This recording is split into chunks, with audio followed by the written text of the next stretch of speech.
Good morning! Tayo po muli magbahagi ng ating devotion sa Psalms 141 verse 1 and 2. Ito ay panalangin sa gabi, awit ni David. Sabi dito, sa iyo, Yahweh, ako'y dumadalangin sa aking pagtawag. Ako sana'y dinggin.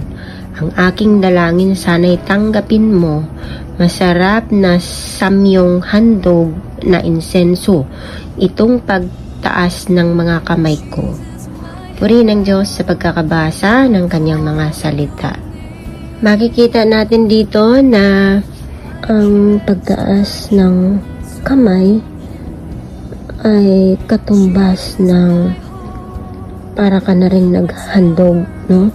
And then, ang panalangin ay pwedeng maihambing na parang mabangsamyo kung ganun ka sincero, ganun ka totoo yung iyong panalangin, yung connection na connected talaga siya doon sa Lord na taimtim. Yun pala yung term.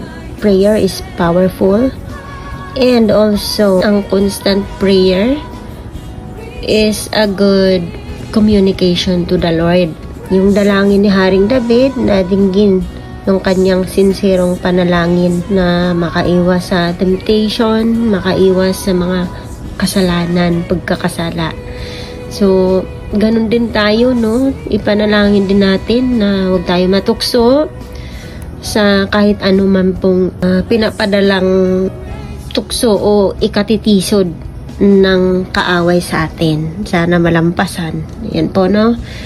So, huwag nating ano ba tawag doon? Yung sasabihin mo, kaya ko yan, hindi. Di natin kaya kung wala si Lord. Kaya dapat lagi nating talagang ipasa Diyos na sana bigyan tayo ng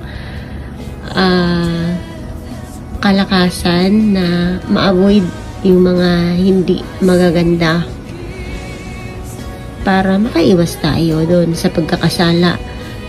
At lagi natin isentro na kung wala ka, Lord, di ko ito mapagtagumpayan. Kaya, God first. Yun lamang po. Magandang araw. Magandang araw po sa ating lahat. Ang bahagi ko po, Psalms chapter 141 verse 3 to 4. O Yahweh, bibig ko ay iyong bantayan. Ang mga labi ko'y lagyan mo ng bantay. Huwag mo bayaan ako'y matukso sa gawa masama. Magungo ako'y ilayo, iwas sa gulo, sa hagdanan nila'y nang di makasalo. Amen. God bless po sa ating lahat. Mapagpalang araw po sa ating lahat. Ang aking pong bahagi ngayon ay mula sa Aklat ng Mga Awit, Kabanata 141,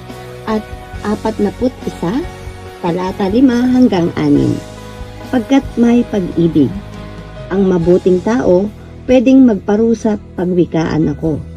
Ngunit ang masama ay hindi ko ibig na ang aking ulo'y buhusan niya ng langis. Pagkat ang dalangin at lagi kong hibik ay laban sa gawa niyang malulupit. Kung sila'y bumagsak, tuloy na hatulan, maniniwala na ang mga nilalang na ang salita ko ay katotohanan. Amen. Magandang araw po sa bawat isa. Ang babasahin ko po ngayon ay matatagpuan sa Book of Psalms chapter 141 verses 7 to 8. Ang sabi po dito, tulad ng panggatong na pira-piraso sa pinaglibingay kakalat ang buto. Di ako hihinto sa aking pananalig.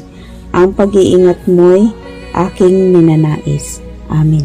Makikita po natin dito sa halip na tumingin tayo sa sariling kahinaan o sa matinding sitwasyon, ituon natin ang ating mga mata sa Diyos. Makikita din po natin na gaano man kalaki ang panganib, ang kaligtasan ay matatagpuan lamang sa Panginoon. Kapag tayo ay nakakaranas ng mga problema, ang pinaka-the best gawin ay tularan si David.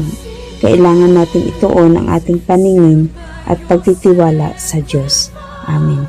po din po ang Panginoon sa pagkakabasa ng kanyang mga salita. Isang mapagpalang umaga sa ating lahat mga kapatid. Ang aking pong babasahin para sa ating daily devotion ay nasa Psalms chapter 141 verses 9 and 10. Iligtas mo ako sa silo na kanilang inilagay na ukol sa akin at sa mga silo ng mga manggagawa ng kasamaan. Mahulog ang masama sa kanilang sariling mga bating habang ako'y nakakatanan. Amen. Purihin ang ating Panginoon sa pagkabasa ng kanyang mga salita.